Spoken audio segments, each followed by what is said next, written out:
Okay, I'd like to thank you for agreeing to be here this evening, this afternoon. Today, the Prime Ministerial Subcommittee on the CSME met, and yesterday, the Council of Finance Ministers met COFAP. Prime Minister Browne chaired the COFAP meeting, and I'd just like to invite him to say a few words as to what we were able to achieve yesterday at COFAP. Thank you very much. First of all, let me thank the distinguished Prime Minister of Barbados, the Honorable Mottley, for the energy that she has brought to the CSME. In fact, in Montego Bay a couple months ago, she actually pledged to assist in reinvigorating the organs of CARICOM as well as the CSME itself. And I have to tell you that she has been a tower of strength for the integration movement, and in essence would have played a significant role in ensuring the functionality of these organs, and at the same time to ensure that there is increased focus on the CSME. And certainly our chairman as well, the Honorable Andrew Holness, would have played his part as well. In fact, it was Andrew who identified the CSME as a critical area for us to ensure that we have a truly functioning community and to move towards the eventual establishment of a single economy. Now, the COFAP met yesterday, and it would have been twice within the last, I'd say, 60 days, after not meeting for at least 5 years.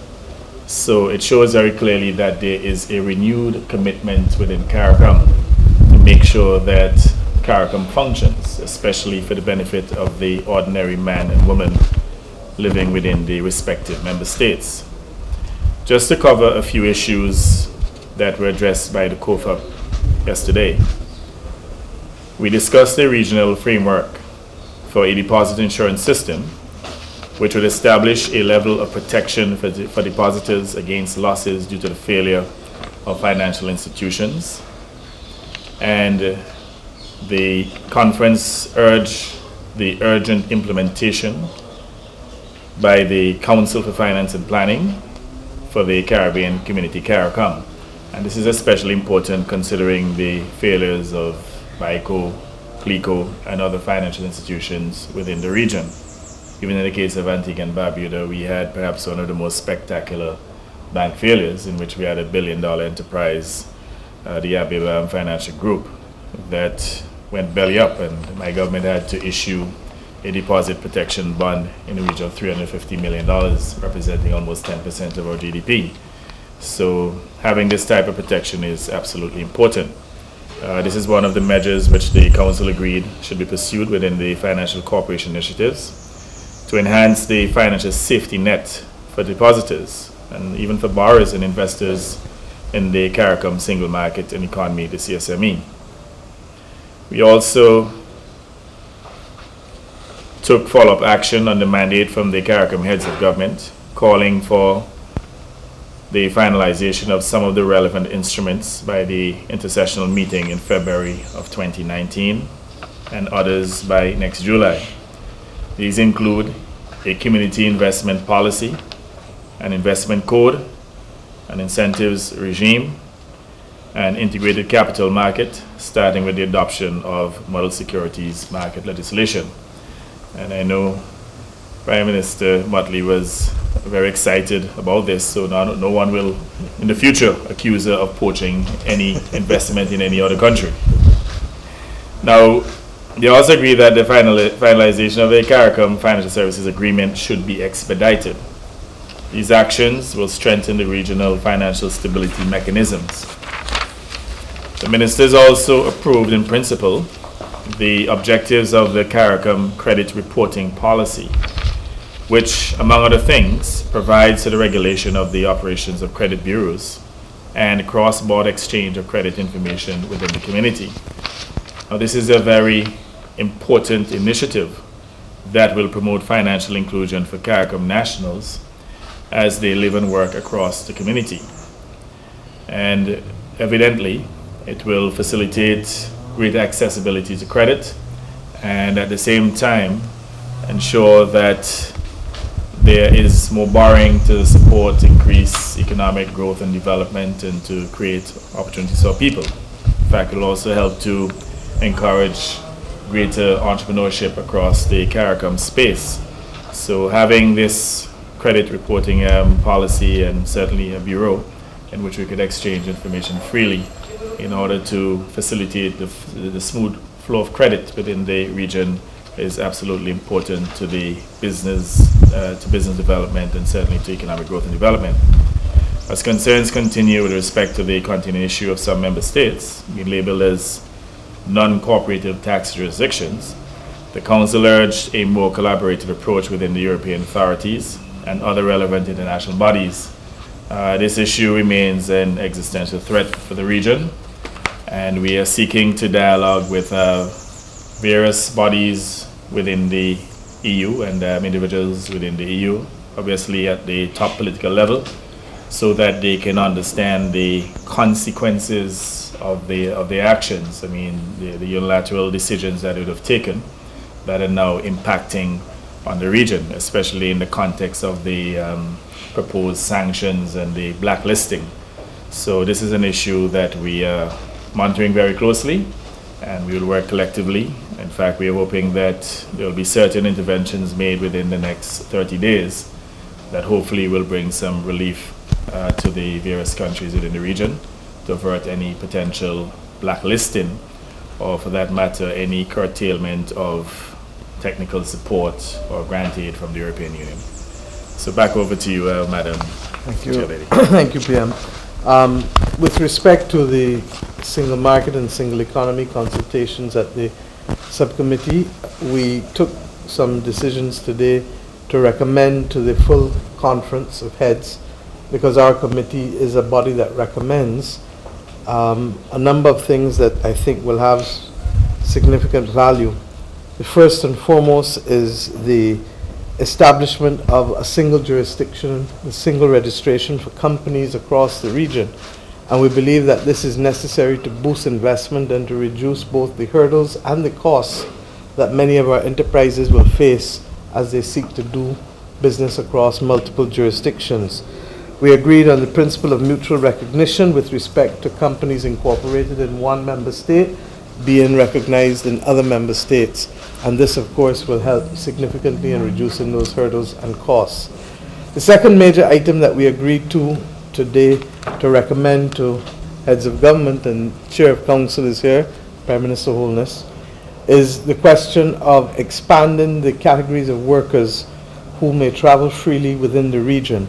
Right now there are 10 categories, and we've agreed to recommend an 11th category of agricultural workers, primarily because we recognize the importance of being able to attain food security across the region, particularly in these difficult and turbulent times, and coming as we did last year after the realization of what the climate can do, what hurricanes can do, and now we see earthquakes to disrupt the whole production and distribution cycle.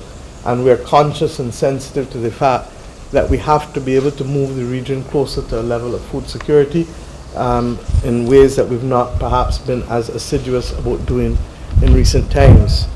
With respect to the Council, we also looked at a recommendation to go forward to heads for the establishment of a CARICOM Law Reform Center, because we recognize that there is a shortage of legal draftsmen in the region, and to that extent, if we can pool our resources to be able to have model laws and to be able to look at reform of laws in social and economic sectors in a way that at the national level we are constrained to do, then we can improve significantly the environment and landscape that our citizens will have to function in.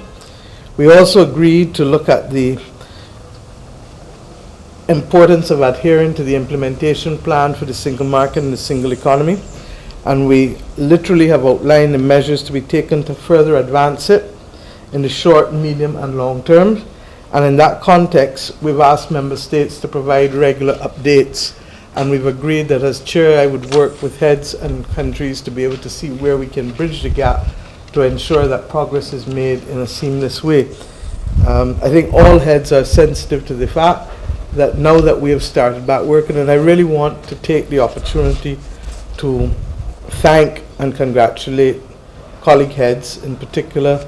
Prime Minister Browne has been modest. He has now chaired both COFAC meetings, both in Montego Bay and here, and has done so in a manner that has allowed us to move significantly towards the targets that have been set.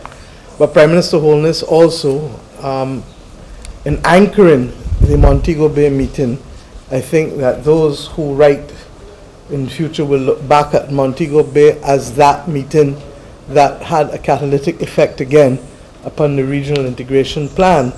And in circumstances where others were as doubtful as they are, it is of great notice to us that Prime Minister Holness has given the leadership necessary to move forward the integration movement at the pace at which it is moving.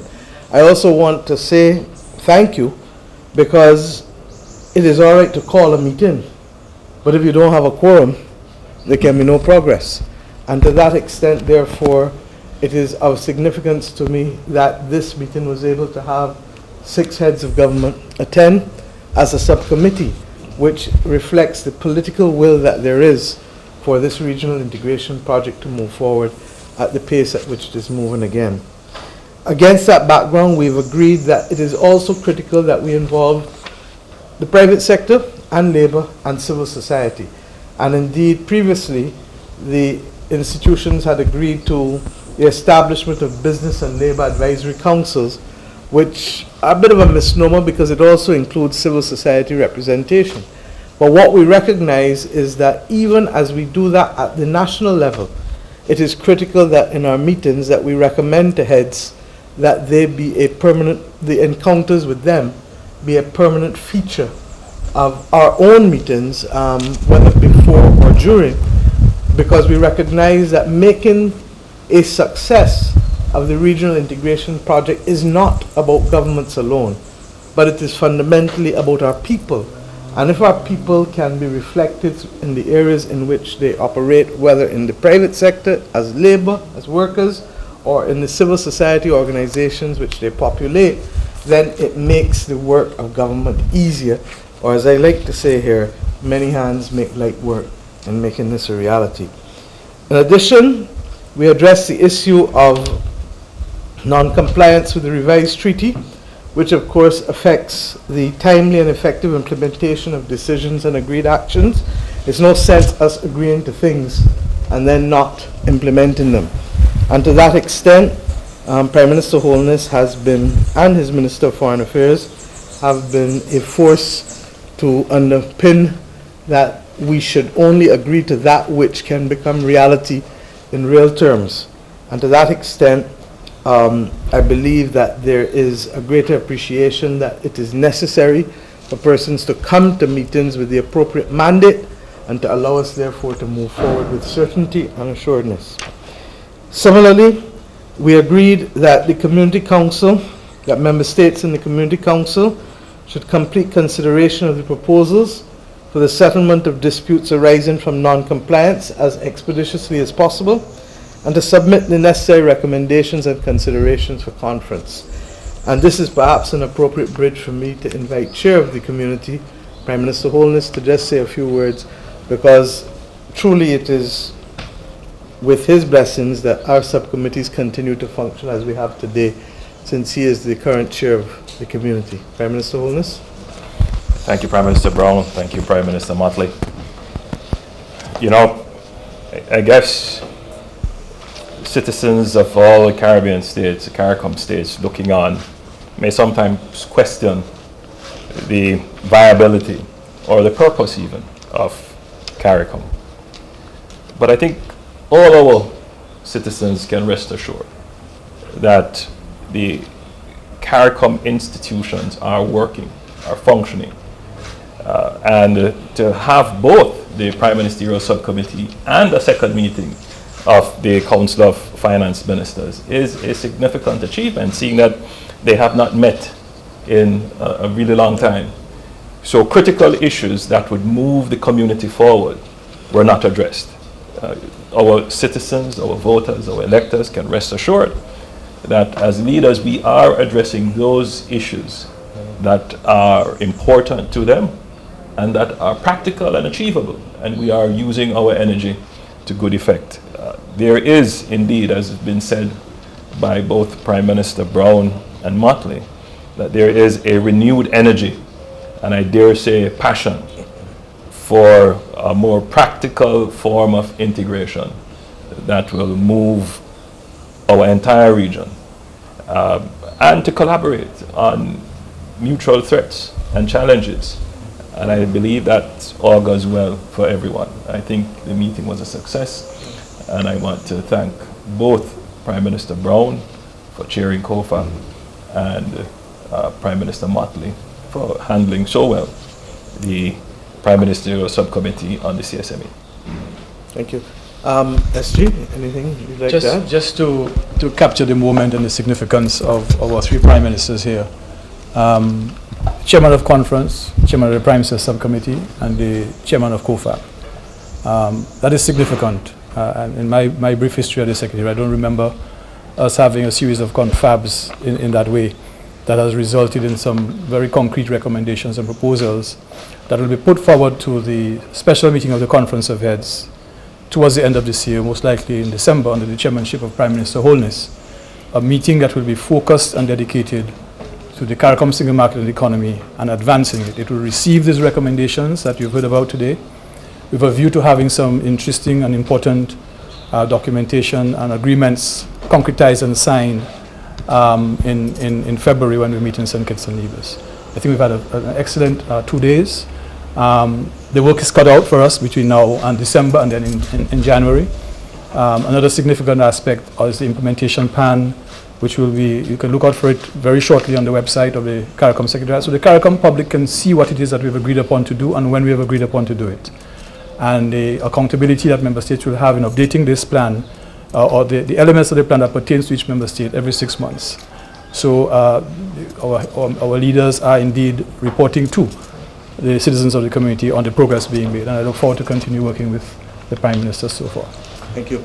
There's just one matter that I omitted to brief on, and that is the protocol on government procurement, which has been under consideration of the heads for... We started the technical work in 2004. Since 2004. The technical work. And what does this mean to ordinary citizens of the region? That our citizens may now, over certain thresholds, be assured that opportunities to bid for contracts in other territories will be advertised, and that there therefore is a larger and more level playing field for all of our citizens, recognizing that we are creating those opportunities for them, particularly where governments are issuing contracts for services or for works, major works. I'd like to thank Secretary General, you and your staff, for allowing us to be in this position. We take it for granted that we just turn up at these meetings and that we make decisions, but were it not for the work of the Secretariat literally putting us in this position, we could not be here. And to those who are not present, we would wish you to communicate our sincere gratitude. To my own staff, Minister of Foreign Affairs, the Attorney General, Minister of Home Affairs, and all others who contributed, and to the permanent secretaries in those relevant ministries, my own PS, Latin Foreign Affairs, we want to thank them and all of their officers, because once again, this did not happen by accident. And I believe that we need to say thank you in recognition that we have had a smooth and seamless set of meetings, and that we can now go on to our other business, some of which is pleasant and some of which is not so pleasant, with the assurance that we can, as I said earlier today, we have claimed ground and we now move to newer ground to claim that. Thank you. And thank you for being a great host. Thank you. Thank you. Thank you, Prime Minister. Thank you very much, sir. Thank you.